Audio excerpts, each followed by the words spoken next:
Welcome to another episode of the Metal Queens podcast. I'm Steve Richards. This is the show where we celebrate the fiercest women in rock and metal from around the world. And today we're heading to Moldova to sit down with one of the most dynamic and emotionally powerful voices in modern metal. Formed in 2008, Infected Rain has carved their name deep into the international metal scene with a genre blending sound that infuses modern metal, alternative groove, new metal energy, and atmospheric depth. Since their debut album, Asylum, in 2011, they've been on a steady rise. Their latest record came out in 2024, February of 2024 time, and proves that they're not slowing down anytime soon. Fronted by the charismatic and versatile Lena Scissorhands, Infected Rain delivers music that's raw, emotional, and unapologetically powerful. A big U.S. tour kicking off in May, European tour kicking off first in March and April.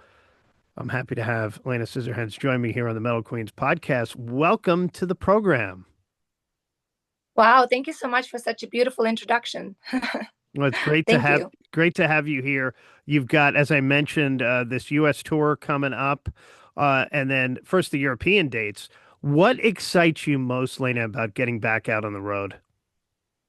Well, it's always the stage itself for me. The magic to me happens on stage. And of course, I don't take for granted the travel, the experience I gain during, a tour when on the cultural level, on the personal level, on the people level, and so on. But the magic for me happens always on stage. And the stage is why I do what I do, and I'm sure I'm sure my musicians can relate to it from Infected Rain. It is the connection, it is the relief, it is the share, it is the spreading the word. It's just being able to have that spot is it's hard to describe. Mm. It's very hard to describe, really. I wouldn't know how to describe that before I experienced performing on stage. And even now, after all these years, I still can't quite describe what it does to me as a human being. Mm. So excited, very excited to each show. Each show is very unique, and although it has a lot of similarities with the previous show or the show that is going to happen tomorrow, they are still very unique. And I love the stage. Let's talk about the energy when you're on stage, and specifically the difference between U.S. crowds and the European crowds. Is there a difference, and what have you noticed over the years? So I will be honest with you, I don't really see difference in ethnicity when it comes to crowd. I more see a difference. You can tell you're playing in a bigger city or in a smaller town, because I feel like when you play in a bigger city, the crowd is used to bigger shows, to bigger performers, to bigger production. The crowd is so-called spoiled in the best way possible, right? With shows. Like I lived in big cities myself, and I lived in smaller cities, and I know the difference is there, and the difference between just even my friends that are just music lovers, and how they approach. If you play in a smaller town, like, people don't miss the opportunity to come and see you, because they don't have shows that often. They don't have all artists coming to their town often. People have to travel to go see a show. So I feel like there's a little bit of a different approach when it comes to the town or city. But if we're talking about nationalities and diversity in like cultural diversity, some countries have this. You can feel a difference between, let's say, a crowd in North Europe or a crowd in Central Europe or a crowd in Eastern Europe or a crowd in America. But they are so small. They are almost, yeah, they are small. I think the biggest differences are crowds in bigger cities and crowds in smaller towns. I feel like they are not worse or better, they are just different energy, and honestly we don't really like to compare, especially countries, because it's quite different. Every country is has its own charm, and its crowd is charming in its own way. Let's talk about new music. Your latest release is actually a collaboration. It's a song called Ritual. Check out the video. It's great. With Fabian Ernie. How did Yeah. this collaboration come about? Well, thank you so much for bringing it up. It is true that in the end of January, me and Fabi released a collaboration song together, and it is actually a song that will be part of her solo album. She's a great artist, and we've known each other since 2019 when we first toured together. She's been a vocalist in two big bands, and she's been guest artist in so many other bands out there. She's phenomenal. She can play so many instruments and sing with that voice. Amazing, right? So I think that this was long time coming in a way, even though we didn't talk about it explicitly, seriously. We did never sit down and be like, we need to do this until the idea was already there. But we always had this idea, especially when we were on tour together, which happened multiple times, to pop up on each other's during each other's performance, like help each other out on stage, surprise each other's crowd like that. Yeah, we have so much in common, and it was meant to be. I'm so happy the song was right away something I wanted to be part of when it was presented to me. And even though I was super nervous, of course, to work with such a musician, I was encouraged to just be myself and bring my personality to the song. And that was fantastic. I felt like it was going good from the beginning. You know what I mean? Like, never throughout this collaboration I ever felt like I don't know, like sometimes it happens because I doubt often what I can bring to the table, and I work very hard on improving certain things, and here it was just like easy peasy. Like the energy between us, it was easy peasy is what I'm trying to say. And I love how it was received. It was received with so much love, with so much excitement. Everybody wants more, so maybe we'll do some more in the future, I hope. Yeah, it's great. You guys complement each other so well on that track, Ritual. Check it out. Check out the video to that song. It is out now. All right, Lena. So it's been a couple of years now.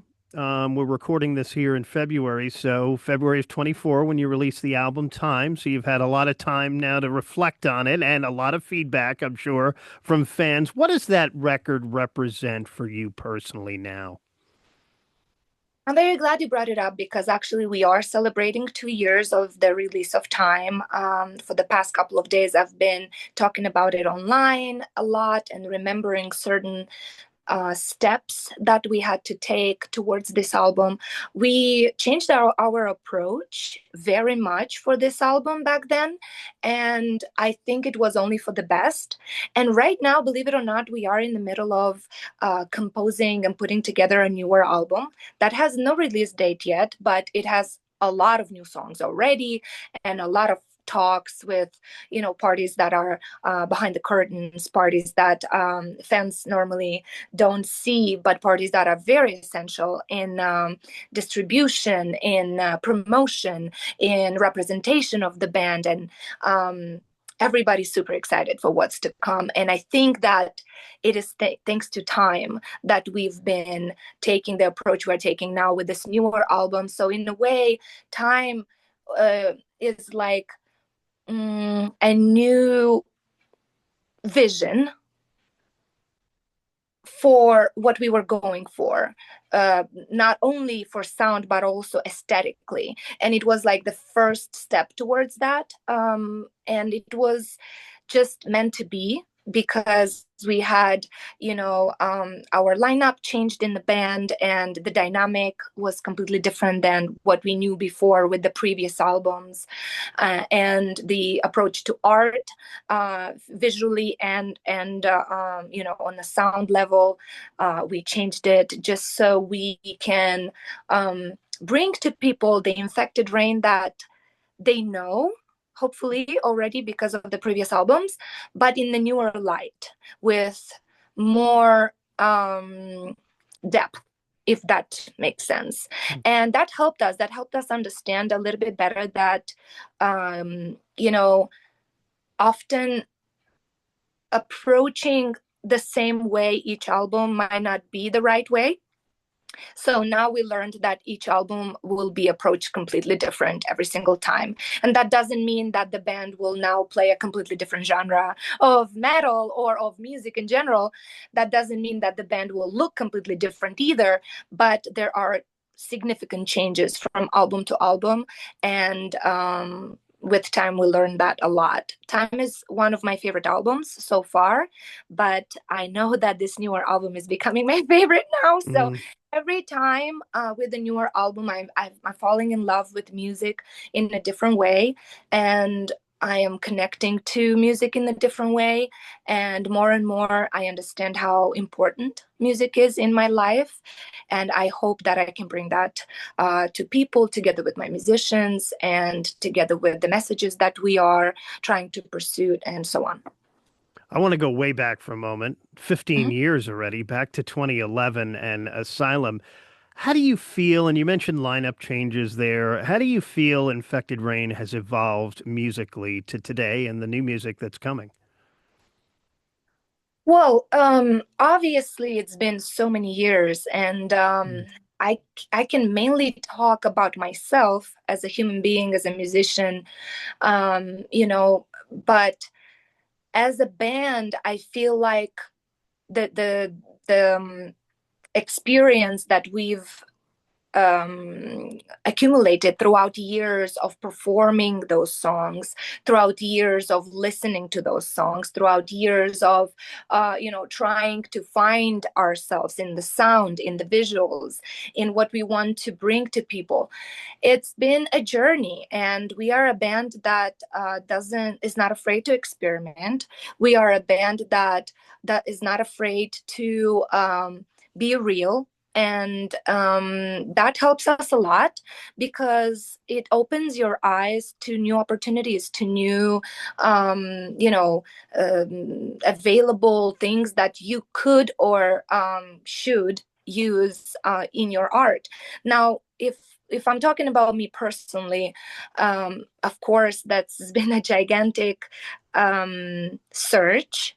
In the first place, the search of my voice mainly, which I think that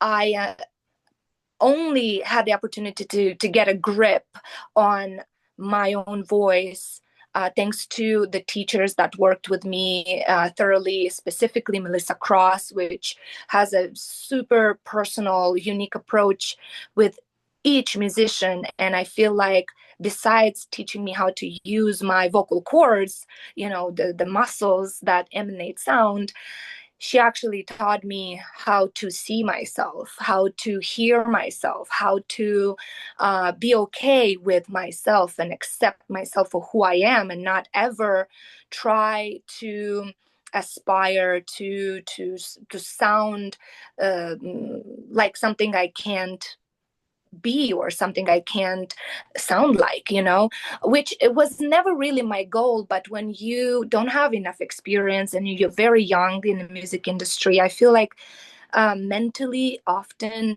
we go there, where we are like, okay, these are the musicians and the bands that I listen to, and I want to do something similar, or I want to do something in that realm, right? That doesn't necessarily mean that you're trying to do the same exact thing. All it means is that you can relate to something, feel at home in a specific environment, and try to stay there, right? Because music in general was always a very big part of my life, even though I've never studied music. I've never aspired to be a musician. I come from a very poor family, and I never even had the opportunity to you know learn how to read notes or anything like that. So, but I was always very driven towards music since I was a child. I always liked dancing, and when I would listen to a song that touched me deeply, I would close my eyes and enjoy the song. I remember even being bullied for that, like Mm. seriously, because it was so weird for, I guess, for a kid to act that way.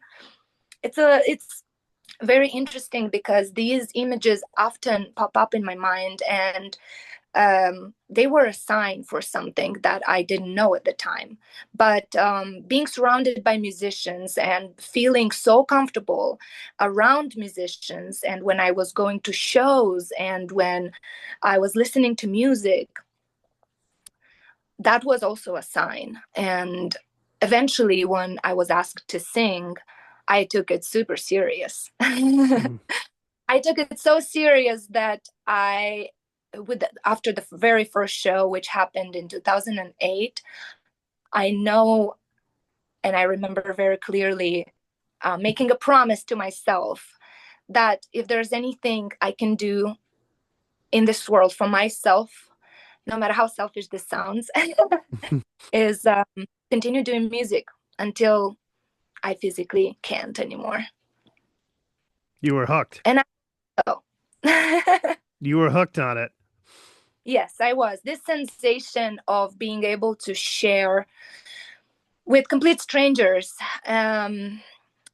your lyrics, what you're going through, what bothers you, what hurts you, or what you want to sing about, is stronger than any therapy I have ever experienced in my personal life, stronger than any self work I have ever done for myself as a human being. It's just so strong, and I don't see a better solution for myself as again as a human being than continue learning, being better at my job, at my craft, and just at the same time always reminding myself that I am me, and